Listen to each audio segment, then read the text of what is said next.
بسم اللہ الرحمن الرحیم قال النبی صلی اللہ علیہ وسلم من احب للہ و ابغض للہ صدق رسولہ النبی الکریم ونحن علی ذلک لمن الشاہدین والشاکرین والحمد للہ رب العالمین۔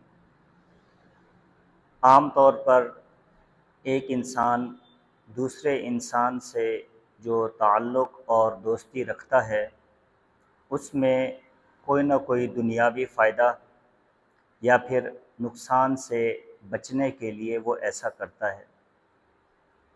اگر ہم یوں کہیں کہ تعلق کی بنیاد مفاد حاصل کرنا ہے تو یہ بھی بے جا نہ ہوگا، جبکہ شریعت کا مزاج، اسلامی تعلیمات کا مزاج اس کے برعکس ہے۔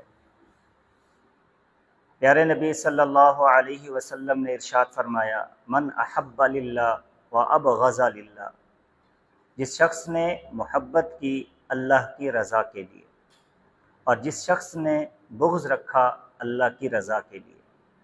تو حدیث مبارکہ کے آخر میں جو الفاظ ہیں، فرمایا فقد استکمل الایمان، بس تحقیق اس نے اپنا ایمان کامل کر لیا۔ تو اب اس کا ایمان کامل ہوگا اگر وہ دوستی اور دشمنی اللہ کی رضا کے لیے رکھے۔ ایک اور روایت میں پیارے نبی صلی اللہ علیہ وسلم نے ارشاد فرمایا کل قیامت کے دن جب کوئی سایہ نہیں ہوگا ما سوا اللہ کے عرش کے سائے کے، تو کچھ خوش قسمت ایسے لوگ ہوں گے جو میدان محشر میں اللہ کے عرش کے سائے کے نیچے ہوں گے۔ نبی کریم صلی اللہ علیہ وسلم نے فرمایا کہ ان میں سے دو آدمی ایسے بھی ہوں گے جو دنیا میں اللہ کی رضا کے لیے جنہوں نے آپس میں محبت کی، تعلق رکھا اور ایک دوسرے سے جدا ہوئے۔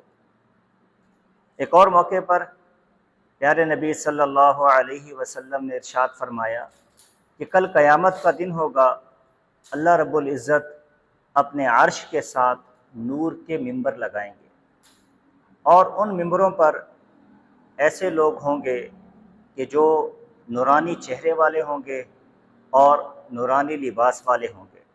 انہیں ان ممبروں پر بٹھایا جائے گا، انبیاء اور شہداء وہ ان میں سے بھی نہیں ہوں گے۔ تو انبیاء اور شہداء ان پر رشک کریں گے، فخر کریں گے، خوشی کا اظہار کریں گے۔ اور وہ جب حضور نے یہ صفت بیان فرمائی تو صحابہ نے پوچھا یا رسول اللہ یہ خوش قسمت لوگ کون ہوں گے؟ تو آپ صلی اللہ علیہ وسلم نے ارشاد فرمایا کہ یہ وہ لوگ ہوں گے جو دنیا میں اللہ کی رضا کے لیے آپس میں محبت کرتے، آپس میں تعلق رکھتے، آپس میں ملتے جلتے، یہ وہ خوش قسمت لوگ ہوں گے۔ تو معلوم یہ ہوا کہ ایک مسلمان کی شان یہ ہونی چاہیے، کامل ایمان کا تقاضا بھی یہ ہونا چاہیے کہ مسلمان آپس میں جو تعلق رکھیں وہ اللہ کی رضا کے لیے رکھیں، ان کی دنیاوی غرض نہ ہو، نمود و نمائش نہ ہو، واہ واہ حاصل کرنا نہ ہو کہ میں لوگوں کے ساتھ بیٹھوں گا، میں بتاؤں گا کہ میرے تو فلاں شخص کے ساتھ تعلقات ہیں، یہ غرض نہ ہو، بلکہ صرف اور صرف اللہ کی رضا ہو۔ تو اب اگر وہ اس چیز کو مد نظر رکھے گا تو پھر وہ ان لوگوں کو دوست بنائے گا جو اللہ کے دوست ہیں، ان لوگوں کو دوست بنائے گا، ان لوگوں سے محبت کرے گا جن سے اللہ اور اس کے رسول صلی اللہ علیہ وسلم نے محبت کرنے کا حکم دیا، یا جن سے اللہ اور اس کے رسول صلی اللہ علیہ وسلم کو محبت ہے۔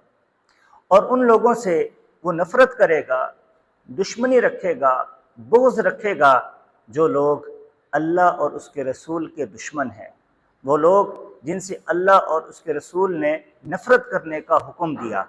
تو لا محالہ وہ اپنی دوستی کے وقت، اپنے تعلق کے وقت جن لوگوں کا وہ معیار جو قائم کرے گا وہ یقیناً نیک لوگ ہوں گے، اچھے لوگ ہوں گے، اور پھر ان کے ساتھ وہ دوستی اور جو تعلق ہے وہ قائم کرے گا۔ تو اب اللہ کی رضا کے لیے آپس میں دوستی کرنا، آپس میں نفرت رکھنا، بغض رکھنا، اس کا فائدہ کیا ہوگا؟ اس کے 5 بڑے فائدے ہیں۔ پہلا فائدہ، اسے ایمان کا کمال درجہ حاصل ہوگا۔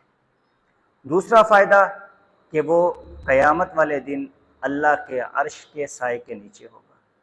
تیسرا فائدہ کہ وہ نور کے ممبروں پر بیٹھے گا جن پر انبیاء اور شہداء بھی رشک کریں گے۔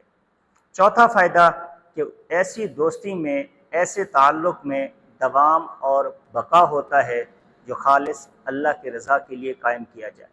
اور اس کا 5واں فائدہ یہ ہوگا کہ جب اللہ کی رضا کے لیے تعلق ہوگا تو اس تعلق کی وجہ سے دل میں محبت اور احترام کا جذبہ ہوگا، اور وہ بغیر کسی طمع کے ہوگا اور بغیر کسی لالچ کے ہوگا۔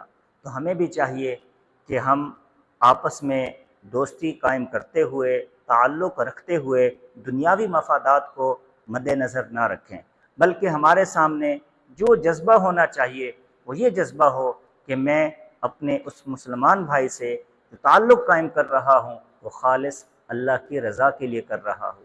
اور اگر کسی سے مقاطع کر رہا ہے، کسی سے بول چال چھوڑ رہا ہے، کسی سے نفرت کا اظہار کر رہا ہے، تو اس وقت بھی نیت اور جذبہ یہ ہونا چاہیے کہ اللہ اور اس کے رسول صلی اللہ علیہ وسلم کی محبت اور اس کی رضا اس میں ہے کہ میں اس کے ساتھ قطع تعلق کروں۔ اللہ ہمیں عمل کی توفیق عطا فرمائے۔ وآخر دعوانا ان الحمد للہ رب العالمین۔